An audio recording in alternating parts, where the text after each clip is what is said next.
Whether you've been writing for a while or dreaming of getting away and actually having time to write, many of us have wondered if a writer's workshop was right for us.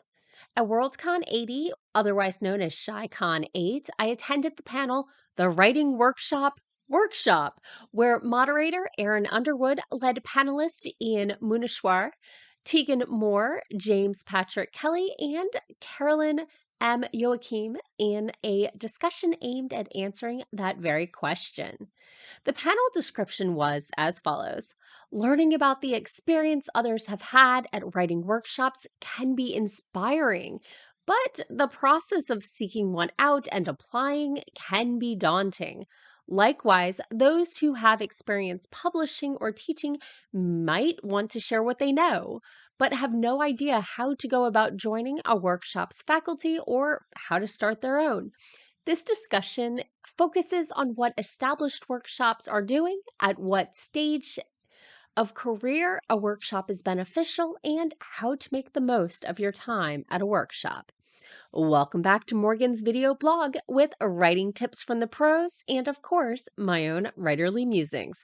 Today I'm here with Is a writer's workshop right for me? But first, what is a writer's workshop?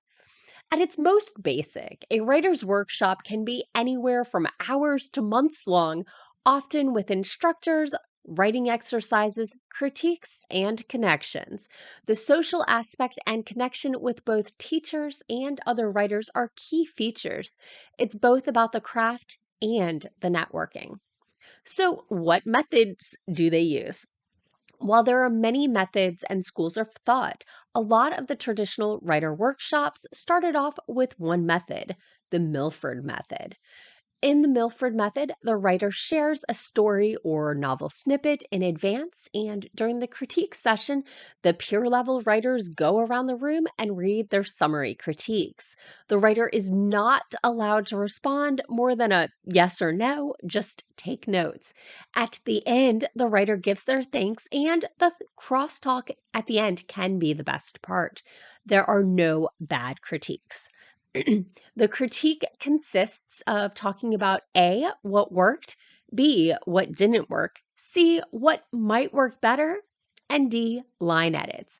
And the critique itself focuses on all the story aspects, from story structure and plot, to characters, to world building and setting, to style. Now, these days, many workshops are getting away from a strict Milford method, allowing the writer to give an introduction, including the intent of the story or scene. In more casual settings, the writer will be able to respond to all critique as it comes in, or have the critique as a discussion amongst the group. Many workshops have teachers and guest writers giving talks about different aspects of writing, assigning exercises, or even giving their own critiques of the writing samples, leading to more of a pedagogical critiques instead of peer level ones, i.e., teacher led ones. So let's talk about the benefits and risks of workshops.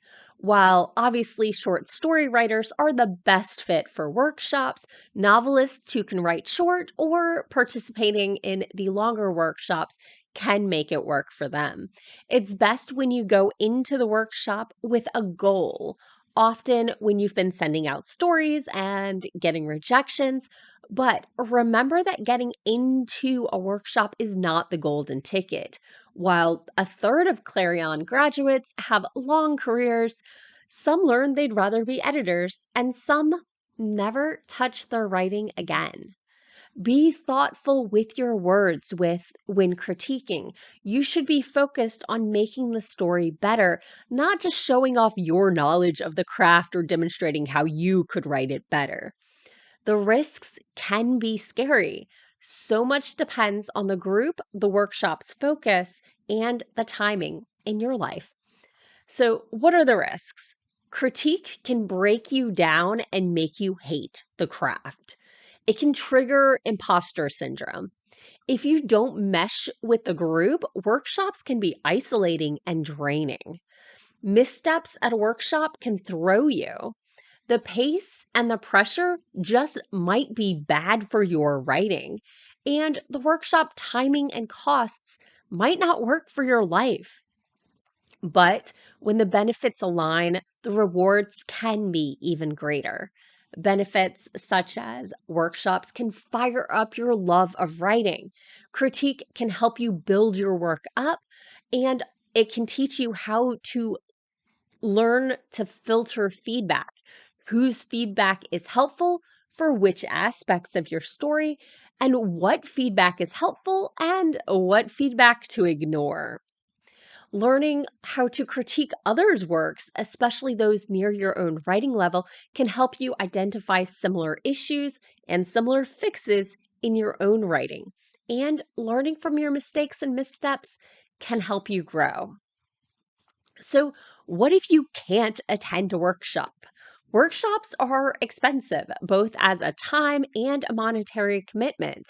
While there are scholarships available, few people outside of a school calendar really have time for long weeks or months off of work. That doesn't mean you're cut off. These days, there are plenty of long weekend or even online opportunities, and you don't have to pay for the big names to get a solid experience. Look for a good critique group.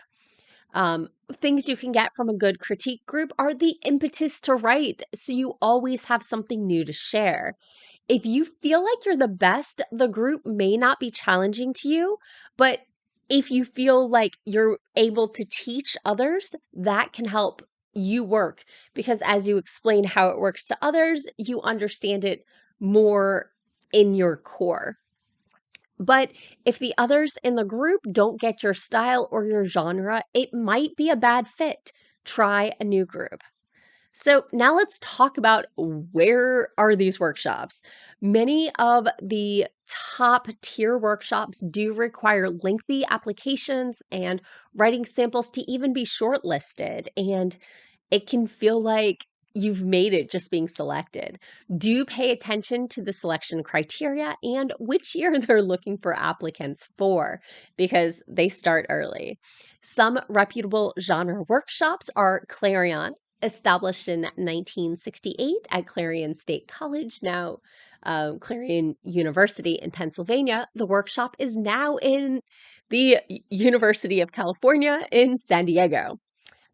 There's also Clarion West, founded by Clarion alum in 1971 and based in Seattle. There's Odyssey, founded in 96, typically at St. Anselm College in Goffstown, New Hampshire, although a large portion is now offered online. There is Hugo House, founded in 96 in Seattle. There is Lit Reactor, founded in 2011, and it's based online. And there's Rambo's Academy for Wayward Writers through her Patreon, founded by Kat Rambo around 2010, I think, and based online.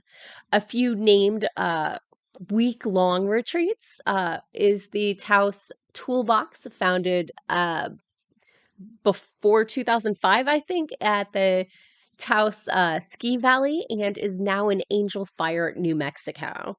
There's Viable Paradise, founded in 2016 and based in Martha's Vineyard, Massachusetts, and Rainforest Writers Village, founded in 2007 and based on Lake Quinault in Washington State. So these are some of the ones that were mentioned. Obviously, there are many others. Do check out Writers Beware to make sure that they're legit, but it can be a group of friends going on a retreat, and it doesn't have to be big names to get a good experience. Other places to connect with writers include Facebook groups, SIFWA, SFWA, Science Fiction Writers of America. Clarion West has write-alongs. You can ask questions on the group's Twitters or other social media platforms. Critters.org is a platform for critique, Critters. It can be hit or miss, but it's one place to find critique groups. Do check out your genre writers group. Romance, I know, and I believe horror, but romance has a very strong mentorship and networking platform. And do remember that most writers do benefit from trusted external feedback. If you haven't found the right group yet, keep looking. Remember, though, you don't need to go to a workshop to become a better writer. Let me know what groups you've found in the past. Have you ever tried a workshop? Have you ever thought about a retreat? Let me know in the comments below. As always, thank you for watching and tune in again next week for more writing tips and writerly musings. Bye bye.